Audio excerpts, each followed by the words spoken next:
Ever get that feeling listening to music, and it's like almost like you can see the colors kind of swirling around with the melody? Hmm.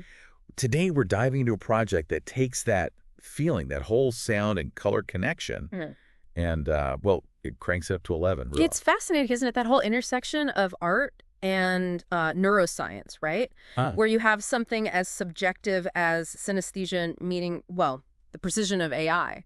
It's pretty wild. Right. And we're diving deep into this article. It's from TATANKA. They're doing some really interesting work, by the way, with art and tech and activism. But this project, this one really caught my eye. Yeah. It's all about this fictional concept album. It's called Spectra, and how it uses AI to, well, kind of explore the world of synesthesia. And it's what I think is so intriguing is how the creators used AI not just as like a tool, but almost like a partner, a collaborative partner in the creative process. Okay, so for those who maybe haven't encountered the term, synesthesia is, well, it's this neurological phenomenon where if you stimulate one sense, it can actually trigger experiences in another. So some people, they see colors when they hear music, for example. Right. And this album, this chroma code, it tries to translate that whole experience, that blending of senses for everyone else. Yeah, it's like they're creating a dictionary in a way. Yeah. Translating color into music, right? So you're making this intangible thing something you can actually hear and feel. Exactly. It's a pretty wild concept when you think about it. So here's how it works. The artist started by having the AI select 16 neon colors. Okay. And they're all equally spaced on the color wheel. Think electric blue, hot pink, chartreuse, a full-on neon explosion, really. A deliberate choice, I'd say. Neon colors, just by their very nature, they grab your attention, don't they? There's an inherent vibrancy there, that luminosity that lends itself perfectly to this kind of project, I think. Absolutely. I mean, they're not exactly subtle, are they? No. And here's where it gets even more interesting. For each of these colors, the artist used an AI music generator to create a song. But, and here's the twist, each song was driven by these very specific prompts, and they were designed to capture the unique mood and emotion of that particular color. So it's not just about, like, matching a color to just some random melody. It's about capturing its essence, right? Its energy, its emotional resonance, I guess. Precisely. For example, for Red Violet, the prompt was, get this, dark wave synth pop with driving beats and eerie atmospheres. Okay. But then for Hot Pink, you have something completely different, right? It's funky, retro-inspired disco with pulsing bass and sassy vocal. Wow. You can almost hear the difference already, can't you? Right. The brooding energy of Red Violet versus the, I don't know, the playful, vibrant feel of Hot Pink, Right. It's like they're painting, but with sound. Yeah. And the result is this collection of 16 distinct tracks, each one representing a chapter in a larger narrative. Which brings us to that Spectra part of the album title. It's suggesting a whole spectrum of, well, not just color, but of sound and emotion too, right? Right. Like a journey through all these different sonic landscapes. Exactly. And here's where the AI's role gets even more, well, mind-blowing, to be honest. It didn't just create the music.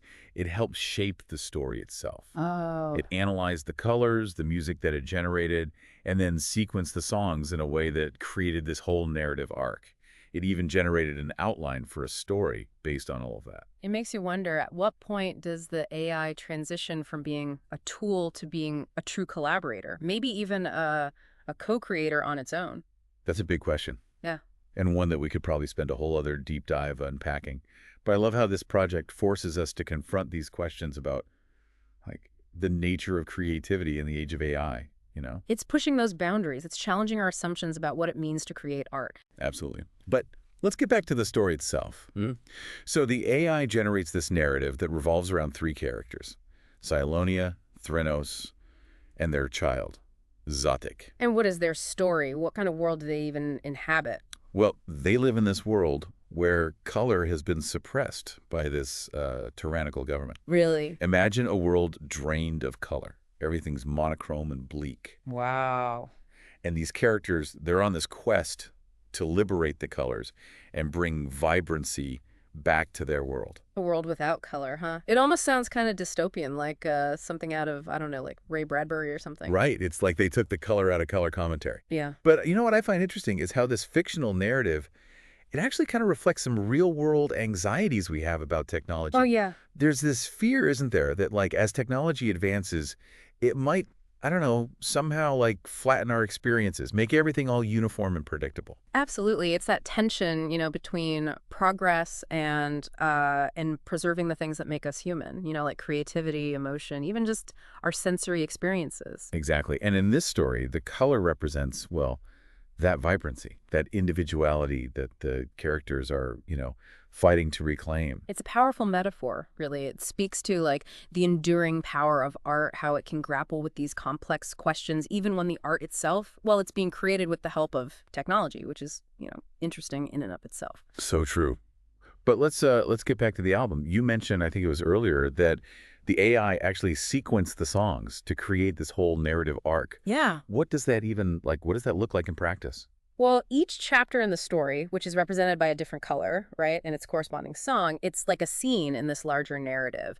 And just like in, well, a well-crafted story, there are peaks and valleys, moments of tension and release. It's all there. Could you give us an example, maybe? Sure. So chapter 4, which is called Spark of Revolution, is represented by electric blue. Okay.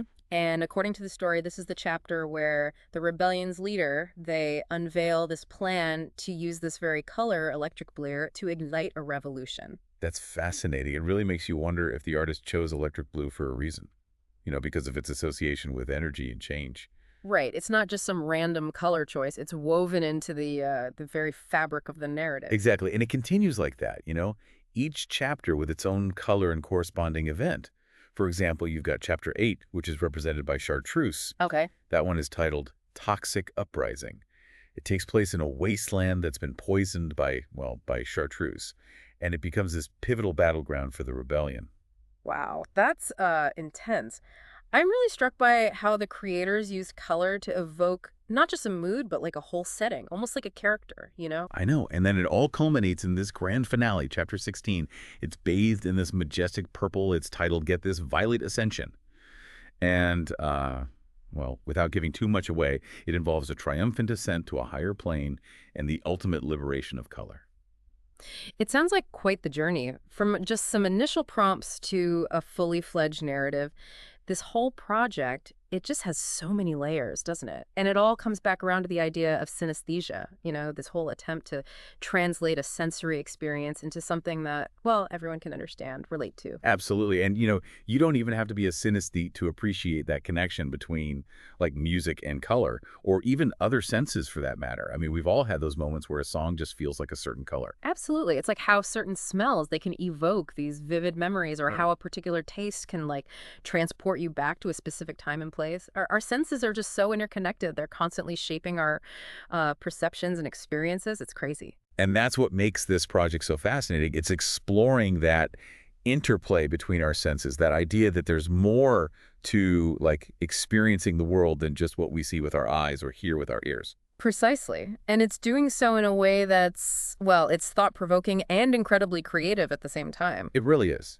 Now, for those who might not be as familiar with synesthesia, let's break down exactly what it is and how it manifests, I guess. Of course. So synesthesia, in essence, it's a neurological phenomenon where the stimulation of one sense triggers an automatic, it just happens involuntarily, experience in another sense. So it's like your senses are cross-wired in a way that, most people's aren't. So, like, you have a superpower, but with your senses. Yeah, something like that. One of the most common forms is, graphene color synesthesia. Right. So for folks with this type, letters or numbers might always appear as specific colors. Imagine you're reading a book and each letter shimmers with its own unique hue. Exactly. Then there's chromesthesia, which is, well, that's what this album is all about, right? People with chromesthesia, they experience color when they hear sounds, especially music. So for them, a melody might, like, evoke a swirling kaleidoscope of colors, or a particular chord might have a distinct hue. So in a way, Chroma Code Spectra, it's kind of trying to provide a glimpse into this experience for those of us who don't have that natural cross-sensory wiring. Precisely. It's like offering a bridge into a synesthetic world, translating an experience that might otherwise be, abstract and internal into something concrete and auditory. It's like they're giving us a new language to understand and experience color through, music.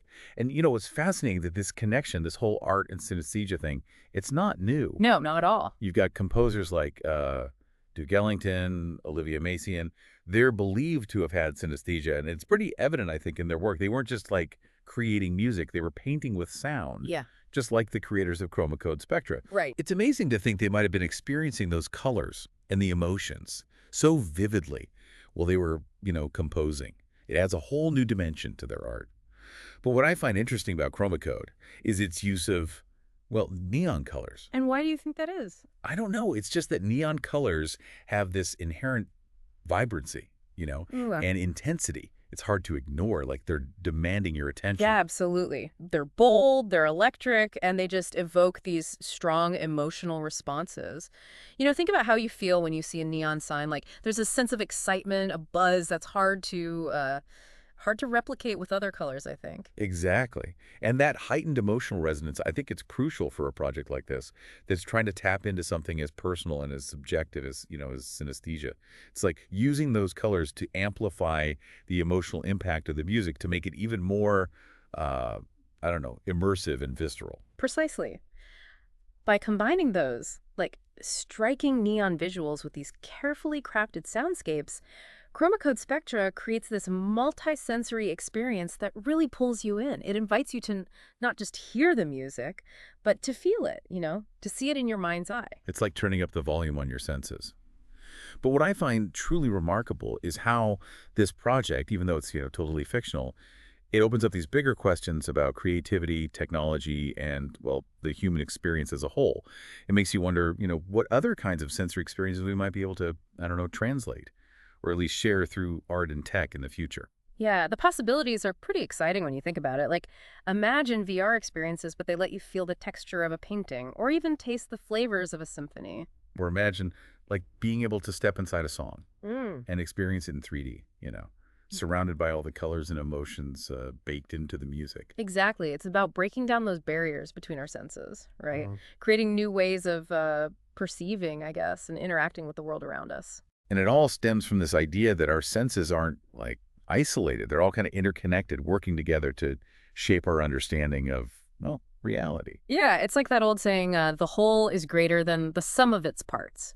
Our senses, they work together to create something far richer and more, nuanced than any one sense could ever achieve on its own. Which brings us back to chroma Spectra. If this fictional band, like if they were real and this album actually existed, where would it even fit? What genre would it even be? Well, I think that's the beauty of it, isn't it? It defies, easy categorization. I mean, we're talking about a project that blends electronic music, synthwave, maybe even some orchestral stuff, and it's all filtered through this lens of, well, synesthesia and AI. It's totally genre-bending, pushing the boundaries of what music can even be. It's like it's creating its own genre. Right. Synesthetic electropop, neo-noir symphony. I love it. And that's precisely what makes this project so exciting. It's not just about pleasing the ears. It's about engaging all the senses, sparking the imagination, and challenging our preconceived notions of what music can be, I guess.